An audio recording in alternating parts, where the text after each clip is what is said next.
Let me ask you this. Something I've been dealing with lately, and maybe because I just turned 30 and I'm about to turn 31, I feel like I could be so successful at so many careers.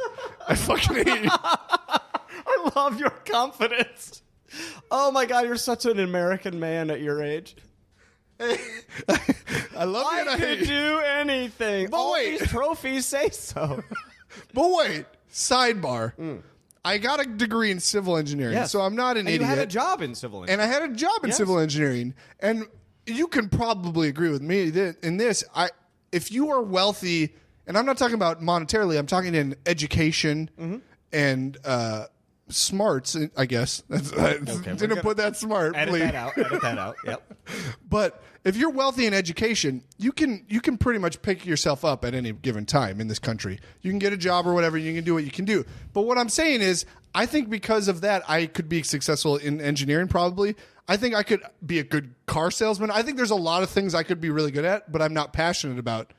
And it really stresses me out kind of because but not really because I'm chasing what I want to do. I'm trying to entertain people, and that's what I want to do. I understand. I don't know. But do you ever think about that yourself? Like, hey, I should have done this, and I could have done this, or I could do this still?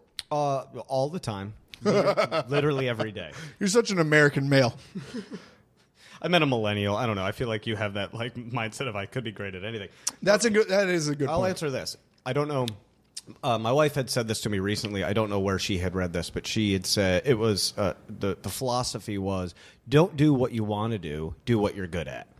And that is a better way to approach your life. And of course, I don't know any of the arguments this person laid out, but it does make sense to some degree of, and that's part of the reason I run a bar. I'm good at knowing a lot about beer. I'm good about knowing. I'm good about interacting with people and educating them to product. It's not what I want to do, but it's what I'm good at. So I continue to do it. So I think this idea of follow your dream is so privileged.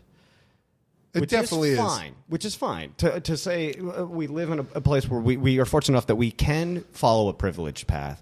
But I think then there's this belief that then it's more noble or something because you desire to do it, because you have it, because it's not, you're not required to do it. What am I trying to hash out here? No, I get what you're saying. The problem, though, for me is like, if nobody chases their dreams, we're not going to have the artists and the actors that are amazing. You know what I mean? If they get in the funnel of get a job, do that. But at the same time, think of all the people that are chasing the dream that are missing out. Like I could be a bridge designer. I don't know. You know what I mean? I could make the next huge bridge. Why don't you do that?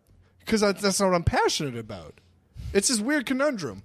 Do you chase what you're good at, or do you chase what you want to do? That's the weird thing. I wish I had a better memory because I know there was an NBA player who was a phenomenal basketball player and hated playing the game and did it just to make money. For him, it's the same thing as, engineering. Yes, exactly. Yeah. Showing up to work, it's where my skills are. It's what I'm good at, but it's not what I'm passionate about. Probably like Rasheed Wallace or something. I don't remember. Yes, it was Rasheed Wallace. Most technicals hates the game. I find it a fascinating idea or a thing to consider. I also think it's interesting that even at our ages, we're still considering it. That itself shows how privileged we are, that we can be. For sure. But then again, that's because we're wealthy in education. And at any moment, I think we could pivot and do something else. I don't know. I think we've been privileged by being white men in America in the late 2000s, where we've been able to... Yes, and that has, along with the education we've received, but also that probably came because we were of our certain classes that allowed us to get to the place that we are. Sure. You don't have to agree with me. Your face says you hate what I'm saying. He's off screen saying, don't go down this path. Don't go down this path. I just don't know what... I hate talking about being a white male because I'm a white male and that's all I know. I get it. I think there's... Yes, I understand. I think, but to understand, and we never... Oh, God, I can't believe I'm saying this. We probably won't just admit we've been privileged in a way. I don't know if we have to know all the ways, but it's been pretty easy. Right. But to me, I view that through an education tunnel. I get that, and I'm saying that we were able to probably get that partially because of our white maleness. And our lovely mothers who busted their ass. My parents did. I also had a scholarship, so... Woo! Yeah.